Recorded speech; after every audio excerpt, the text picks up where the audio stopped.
जय हिंद, नमस्कार साथियों, स्वागत है आप सभी का अपने YouTube चैनल पे। तो हम इस वीडियो में हल करने वाले हैं कलाम एकेडमी की तरफ से करवाए गए फाइनल टेस्ट पेपर 3 का सॉल्यूशन। तो आप सभी को पता है मैंने सभी पेपर आपको पहले इस YouTube चैनल पे उपलब्ध करवाए हैं। तो आप पहली बार विजिट करे हो तो आप सभी पेपर इस चैनल पे देख सकते हो, चाहे आप साइंस मैथ के हो तो मैथ के सारे क्वेश्चन मैंने पूरे विस्तारपूर्वक हल करवाए। लेवल फर्स्ट का आपको अलग पेपर मिला है, सभी पेपर मैंने उपलब्ध इस पर करवा रखे हैं, तो आप जरूर देखें। और ये पेपर है वो लेवल 1 और लेवल 2 दोनों के लिए रहने वाला है 80 क्वेश्चन तक, क्योंकि 80 क्वेश्चन आपके सेम टॉपिक है उससे पूछे जाते हैं। तो 80 क्वेश्चन सभी के लिए सेम है और पूरा वीडियो है वो सभी को देखना है। इसके बाद में आपको लेवल 1 के 80 के बाद वाले अलग मिलेंगे, एसएसटी के अलग मिल जाएंगे और साइंस वालों के अलग मिल जाएंगे। तो इसमें लेवल 1 और साइंस वालों का और एसएसटी वालों को सबसे पहले उन्हीं का मिलेगा जिनके सबसे ज़्यादा कमेंट होंगे। और पहले वाले पेपर आपको देखना है तो आप चैनल पे देख लीजिए, पहले से उपलब्ध है। तो देखो हम पहले प्रश्न की शुरुआत करें कि निम्नलिखित में से कौन सा कथन जनगणना 2011 के अनुसार राजस्थान के बारे में असत्य है। तो जनगणना 2011 का क्वेश्चन है और असत्य कथन हमसे पूछा है कि राज्य का शहरी लिंगानुपात 914, राज्य का ग्रामीण साक्षरता 61.44% और राज्य का 0.0 से 6 आयु वर्ग लिंगानुपात कितना है 933। और राज्य में सर्वाधिक 10 की वृद्धि दर कहाँ पे है, बाड़मेर के अंदर है। ये हमें दे रखे 4 ऑप्शन, हमें बताना है असत्य कौन सा है। तो फटाफट उत्तर लिख दो कि राज्य का शहरी लिंगानुपात कितना है 914, राज्य का ग्रामीण साक्षरता 61.44%, राज्य का 0 से 6 आयु वर्ग लिंगानुपात कितना है 933 और राज्य में सर्वाधिक 10 की वृद्धि दर बाड़मेर की रही। तो इनमें से कौन सा गलत हो जाएगा, तो राज्य का 0 से 6 तक की आयु का जो लिंगानुपात है वो 933 से नहीं है। उसके बाद में हम बात करें प्रश्न नंबर 2 की, एक तरफ दे रखे स्थान, दूसरी तरफ दे रखे ऊर्जा उत्पादन। तो कौन से स्थान पर कौन सी ऊर्जा उत्पादित होती है और जो असुमेलित है उनको हमें बताना है कि इसमें से असुमेलित कौन सा है। तो बड़ा बाग जैसलमेर में पवन ऊर्जा उत्पादित होती है, पदमपुर श्री गंगानगर में जल विद्युत, रामगढ़ जैसलमेर में गैस आधारित ऊर्जा उत्पादन होता है, नोख जैसलमेर में सौर ऊर्जा से संबंधित ऊर्जा उत्पादन होता है। तो बताओ फटाफट से गलत कौन सा हो जाएगा, इसमें उत्तर अपना लिख दीजिए। तो कौन सा हो जाएगा, इसमें पदमपुर श्री गंगानगर में जल विद्युत उत्पादन नहीं होता है।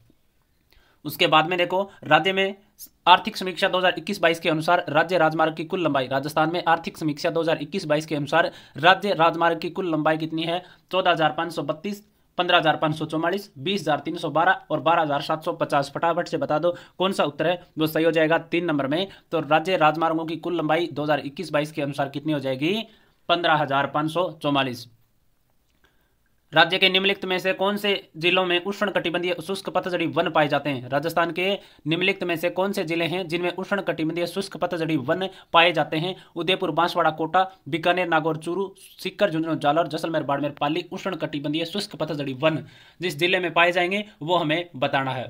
उष्ण कटिबंधीय शुष्क पतझड़ी वन तो कहां पर पाए जाते हैं, ये 4 नंबर में उत्तर हो जाएगा, उदयपुर, बांसवाड़ा, कोटा में पाए जाएंगे। एक तरफ दे रखे हैं खनिज और दूसरी तरफ दे रखे हैं खनन क्षेत्र। तो बेरिलियम, टंगस्टन, वोलेस्टोनाइट और फ्लोराइट कहां पर पाए जाते हैं और असुमेलित जो है वो हमें बता देना है कि इसमें ये असुमेलित है। तो बेरिलियम उत्पादक Gujarwada, tungsten Abu Rewdar, wollastonite Kesarpura Manpura, fluorite Mando की पाल। तो बताओ इसमें से गलत कौन सा है। तो देखो बेरिलियम गुजरवाड़ा में उत्पादित होता है, टंगस्टन अबू रेवदार में उत्पादित होता है और फ्लोराइट मांडों की पाल पर, लेकिन वोलेस्टोनाइट है वो केसरपुरा मानपुरा में उत्पादित नहीं होता है।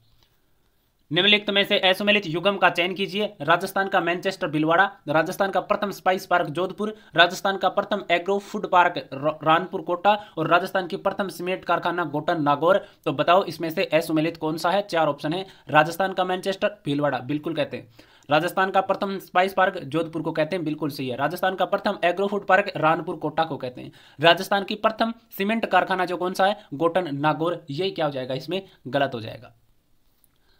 सिंचित उत्तरी पश्चिमी मैदान कृषि जलवायु प्रदेश क्षेत्र में शामिल होते हैं। जो सिंचित उत्तरी पश्चिमी मैदान कृषि जलवायु प्रदेश है उसमें कौन कौन से शामिल होते हैं, बीकानेर जोधपुर, श्री गंगानगर बीकानेर, जोधपुर जैसलमेर और श्री गंगानगर हनुमानगढ़। सिंचित उत्तरी पश्चिमी मैदान के अंदर कौन से शामिल होते हैं ये हमें बताना है। तो कौन शामिल हो जाएंगे, श्री गंगानगर और हनुमानगढ़।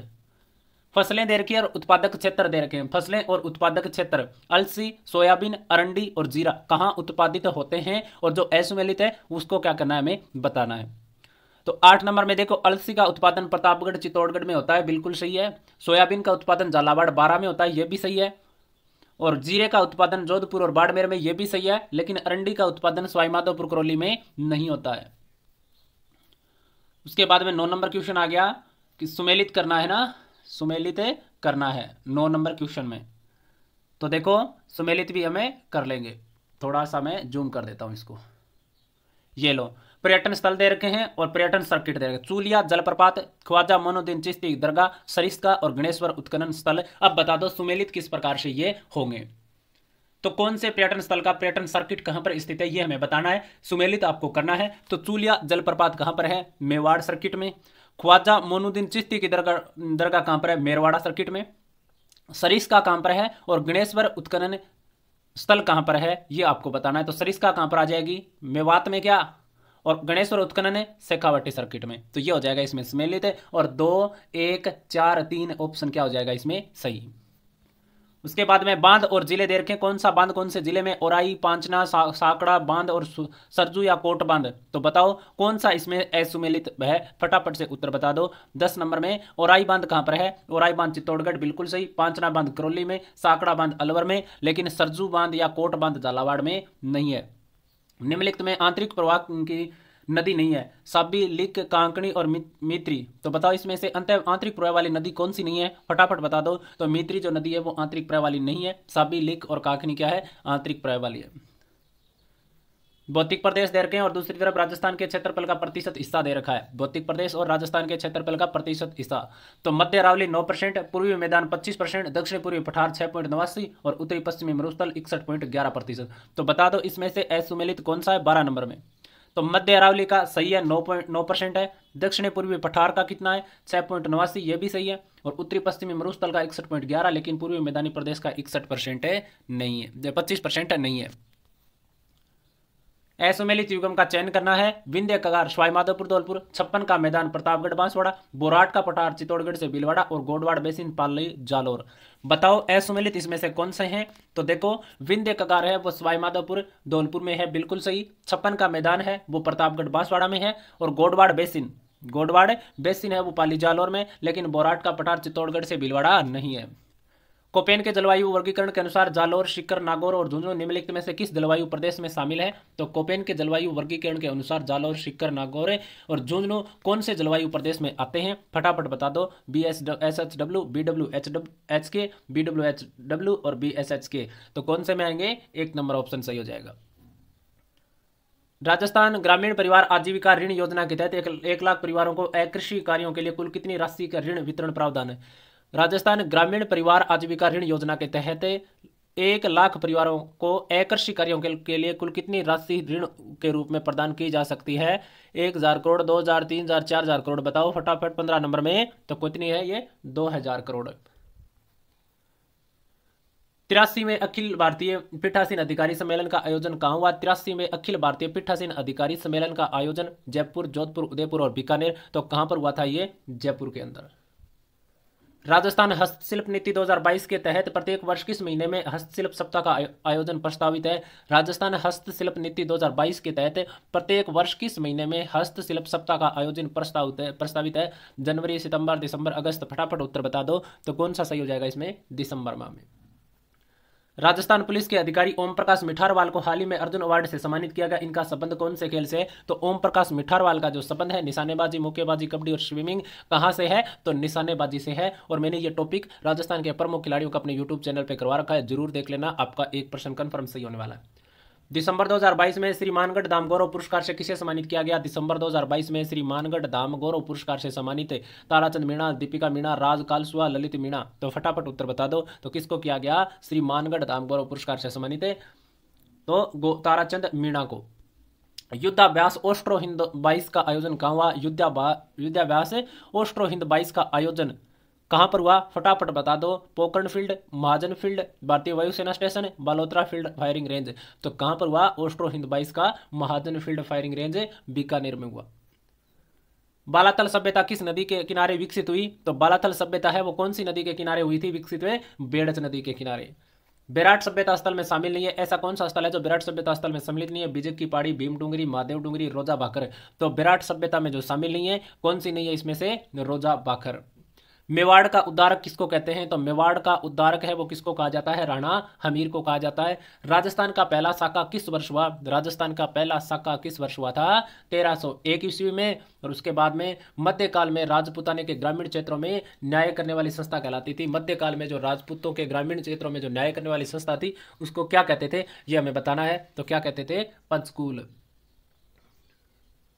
दुर्गादास राठौड़ को राठौड़ों का यूलिसेस की संज्ञा किसने दी? दुर्गादास राठौड़ को राठौड़ों का यूलिसेस की संज्ञा है वो किसने दी थी? चार ऑप्शन टोड ने, एलबी तेस्तियोरी ने, जीएस ओझा ने, मोतीलाल मेनारिया ने। तो बताओ राठौड़ों का यूलिसेस किसने कहा था इनको? तो किसने? कर्नल जेम्स टोड ने। कोटा में 1857 की क्रांति की शुरुआत किस दिन हुई? कोटा में 1857 की क्रांति की शुरुआत किस दिन हुई थी? तो किस दिन हुई थी? 15 अक्टूबर 1857 को हुई थी। मीणा विद्रोह का दमन करने हेतु 1855 ईस्वी में सैनिक छावनी की स्थापना कहाँ हुई? तो मीणा विद्रोह का दमन करने हेतु 1855 ईस्वी में सैनिक छावनी की स्थापना कहाँ हुई? नसीराबाद, जहाजपुर, ब्यावर और देवली। तो कहाँ पर हुई थी सैनिक छावनी की स्थापना? देवली में।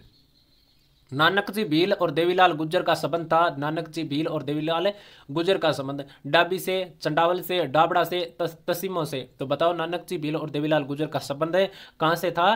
तो डाबी से था। निम्न में से किसका संबंध बूंदी प्रजामंडल से नहीं था? तो बूंदी प्रजामंडल से जिनका संबंध नहीं, कांतिलाल, ऋषिदत्त मेहता, भूपेंद्र नाथ त्रिवेदी और नित्यानंद सागर। तो इनमें से कौन से ऐसे व्यक्ति हैं जिनका संबंध है वो बूंदी प्रजामंडल से नहीं है? तो कौन से का नहीं है? भूपेंद्र नाथ त्रिवेदी का। राजस्थान के एकीकरण के द्वितीय चरण में कितनी रियासतें तथा ठिकाने राजस्थान संघ में शामिल हुए? राजस्थान का जो एकीकरण हुआ उसका दूसरा जो चरण है उसमें कितने रियासत और ठिकाने हैं वो इन्होंने राजस्थान में शामिल होने का निर्णय लिया? 7, 9, 8 और 10। फटाफट बताओ। तो कितनी? 10 रियासतों ने। किस चौहान शासक ने आबू के परमारों को पराजित कर चंद्रावती पर चौहान वंश का शासन स्थापित किया? तो किस चौहान शासक ने आबू के परमारों को पराजित किया और फिर चंद्रावती पर चौहान वंश का शासन स्थापित किया? राव लुम्बा, देवड़ा सुल्तान, शिवबान, कीर्तिपाल।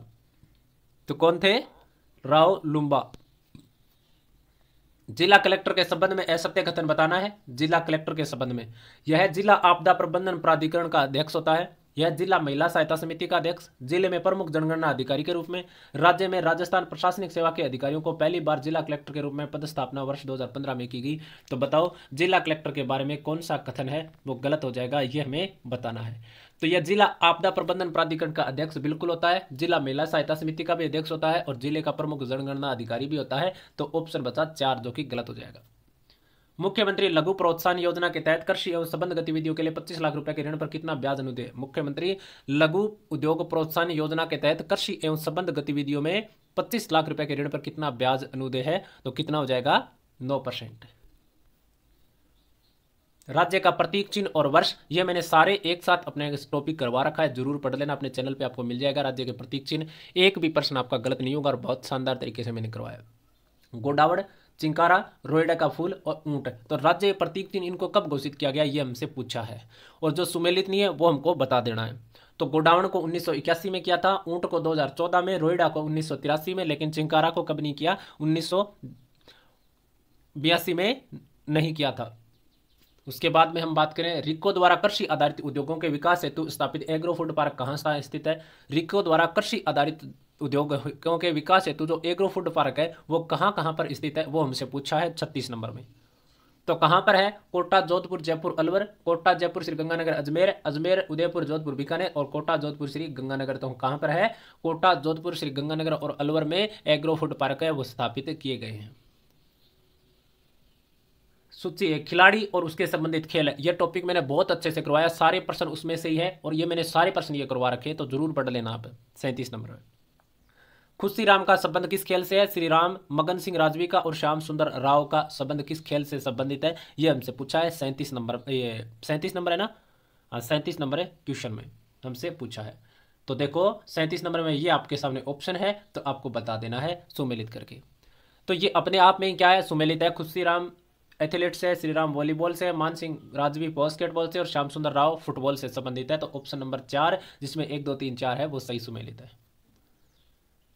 उसके बाद में राष्ट्रीय बीज मसाला अनुसंधान केंद्र, यह टॉपिक अनुसंधान केंद्र वाला मैंने पूरा करवा रखा है, अच्छे से जरूर याद कर लेना। राष्ट्रीय बीज मसाला अनुसंधान केंद्र तबीजी अजमेर में, इस्पगोल अनुसंधान केंद्र मंडौर जोधपुर में, राष्ट्रीय ऊंट अनुसंधान केंद्र जोड़बीड़ बीकानेर में और चारा बीज उत्पादन फार्म सुरतगढ़ श्री गंगानगर में। तो बताओ इसमें से कौन सा असुमेलित है? तो इसमें तो राष्ट्रीय बीज मसाला अनुसंधान केंद्र कहां पर है? तबीजी अजमेर में, बिल्कुल सही। इस्पगोल अनुसंधान केंद्र मंडौर जोधपुर में, यह भी सही है। और राष्ट्रीय ऊंट अनुसंधान केंद्र है वो जोड़बीड़ बीकानेर में, यह भी सही है। लेकिन चारा बीज उत्पादन फार्म सुरतगढ़ गंगानगर में नहीं है, तो ये हो जाएगा इसमें गलत।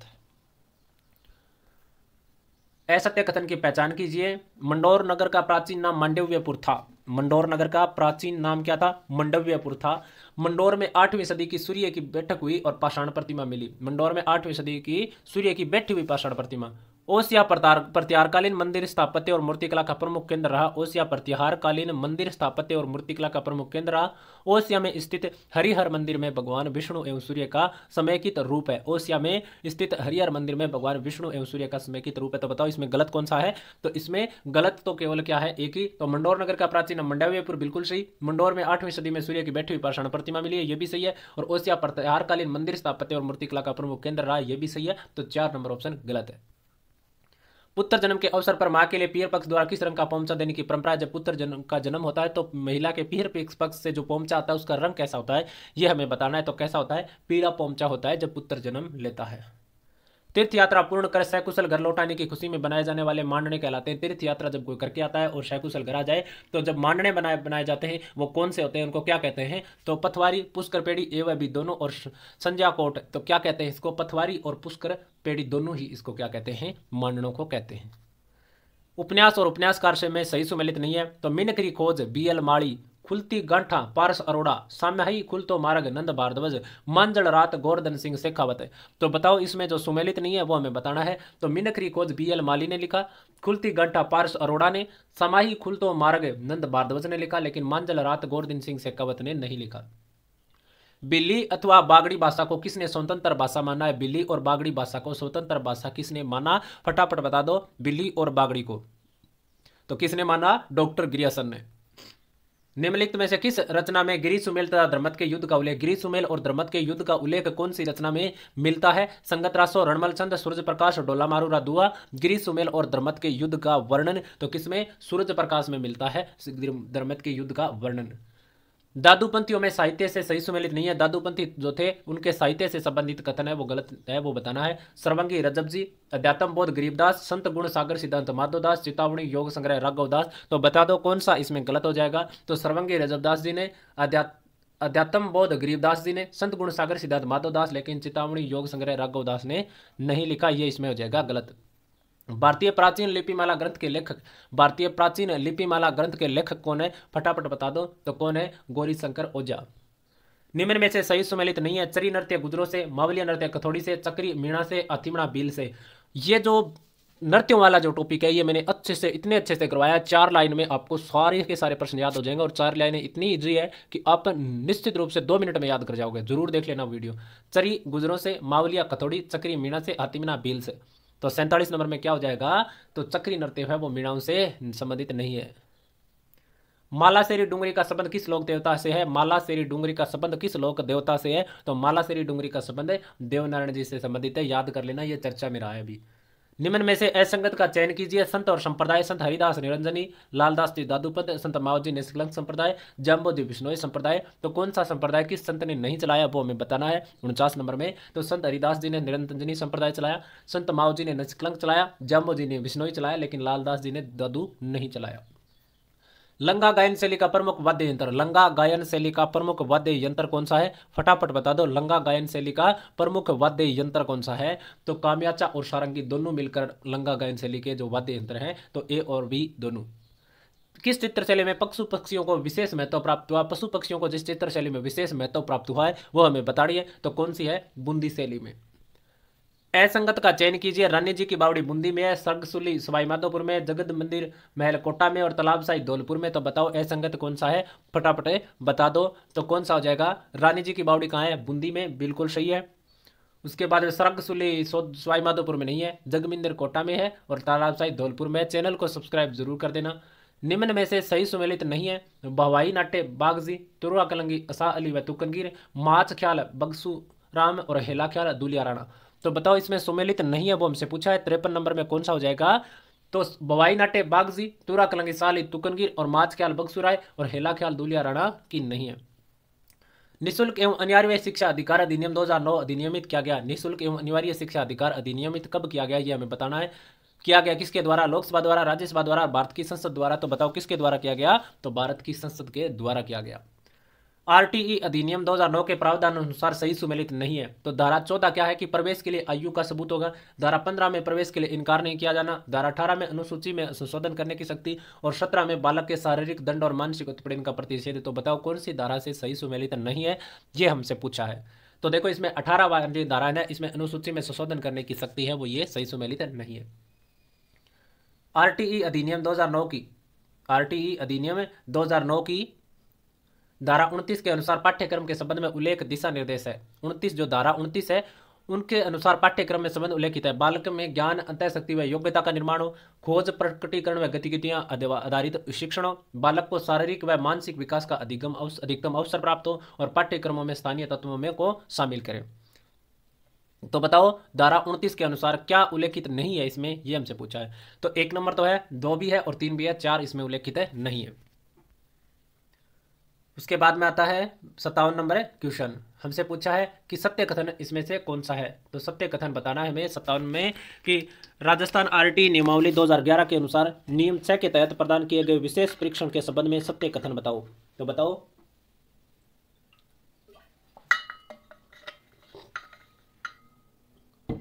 तो ऑप्शन दे रखे इसमें, विशेष प्रशिक्षण केवल विद्यालय परिसर में लगाई गई कक्षाओं में ही प्रदान किया जाएगा। विशेष प्रशिक्षण केवल विद्यालय में कार्यरत शिक्षकों द्वारा प्रदान किया जाएगा। विशेष प्रशिक्षण न्यूनतम 2 माह की अवधि के लिए किया जाएगा। विशेष प्रशिक्षण RSCERT द्वारा अनुमोदित आयु आधारित शिक्षण सामग्री पर आधारित होगा। तो बताओ इसमें से कौन सा सत्य है, वो हो जाएगा 57 नंबर में।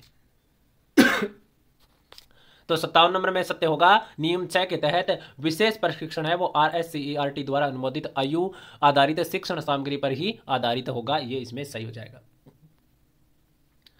आरटीई अधिनियम 2009 के किस नियम के तहत RSCERT को शैक्षणिक प्राधिकारी घोषित किया गया। तो RSCERT को जो प्राधिकारी घोषित किया गया वो किस नियम के तहत घोषित किया गया, ये हमसे पूछा है। तो कौन से नियम के तहत, नियम 22 के तहत।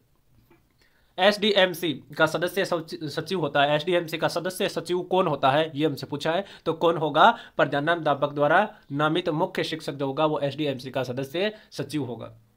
निष्ठा 4.0 का संबंध है। निष्ठा 4.0 का संबंध किससे है, तो ECCE का प्रशिक्षण से संबंध। राजस्थान में ICT की शुरुआत के रूप में 2004-05 में वही किए गए कार्यक्रम काल्प का पूरा नाम, CALP का पूरा नाम क्या है, ICT के संबंधित ये कथन है, ये शब्द है, ये कार्यक्रम है CALP। तो इसका पूरा नाम क्या है, तो क्या हो जाएगा, कंप्यूटर एडेड लर्निंग प्रोग्राम। राष्ट्रीय शिक्षा नीति 2020 की अभिशंसा अनुसार RSCER उदयपुर द्वारा शुरू किए गए विद्या प्रवेश कार्यक्रम की समयावधि। तो विद्या प्रवेश कार्यक्रम की समयावधि कितनी है, 2 माह, 4 माह, 5 माह, 6 माह। तो कितनी हो जाएगी, 3 माह हो जाएगी इसकी समयावधि। निजी विद्यालयों में RTE निःशुल्क प्रवेश पर भौतिक सत्यापन व फीस पुनर्भरण का उत्तरदायित्व किसका है। जो प्राइवेट विद्यालय उनमें RTE जो निःशुल्क प्रवेश पर तो भौतिक सत्यापन और फीस पुनर्भरण का दायित्व है वो किसका है, ये हमें बताना है। तो किसका है, DEOHQ। निम्न में से कौन सा विद्यालय ग्राम पंचायत क्षेत्र में संचालित प्राथमिक व उच्च प्राथमिक विद्यालयों के लिए मेंटर स्कूल तथा पंचायत क्षेत्र के लिए संसाधन केंद्र की भूमिका निभाता है। निम्न में से कौन सा विद्यालय ग्राम पंचायत क्षेत्र में संचालित प्राथमिक और उच्च प्राथमिक विद्यालयों के लिए मेंटर स्कूल तथा पंचायत क्षेत्र के लिए संसाधन केंद्र की भूमिका निभाता है। तो कौन निभाता है इसमें, आदर्श विद्यालय।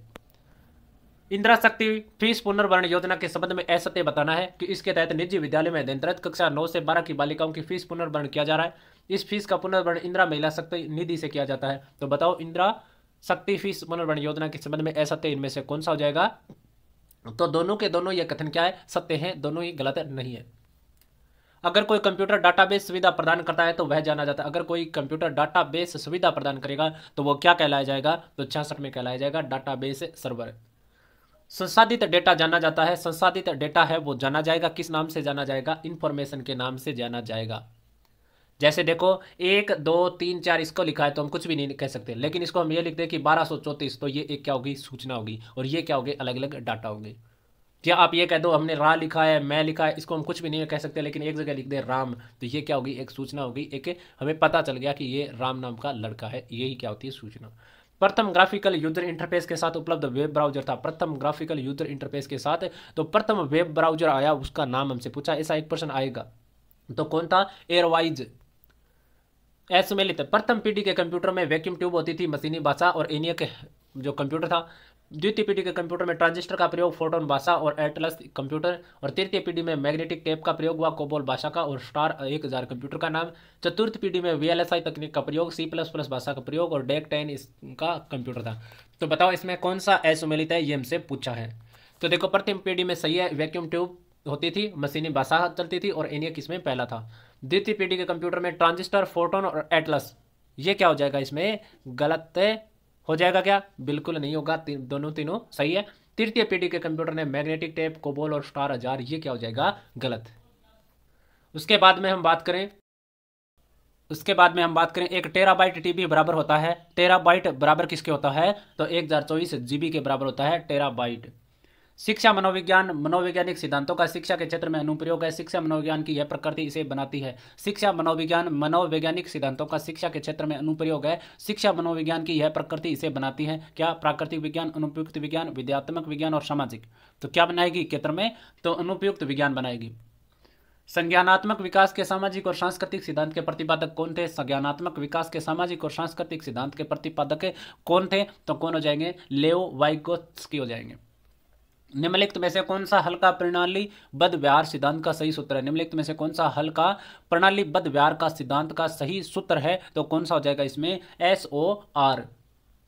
निम्नलिखित में से कौन सी नैतिक विकास की अवस्था कोलबर्ग द्वारा प्रदत्त परंपरागत स्तर के अंतर्गत आता है, निम्नलिखित में से कौन सी नैतिक विकास की अवस्था है, वो कोलबर्ग द्वारा प्रदत्त परंपरागत स्तर के अंतर्गत आती है, ये हमें बताना है 74 नंबर में। तो परस्पर एक रूप अभिमुखता है, वो इसके अंतर्गत आएगी। निम्नलिखित में से कौन सा सक्रिय अनुबंध से संबंधित है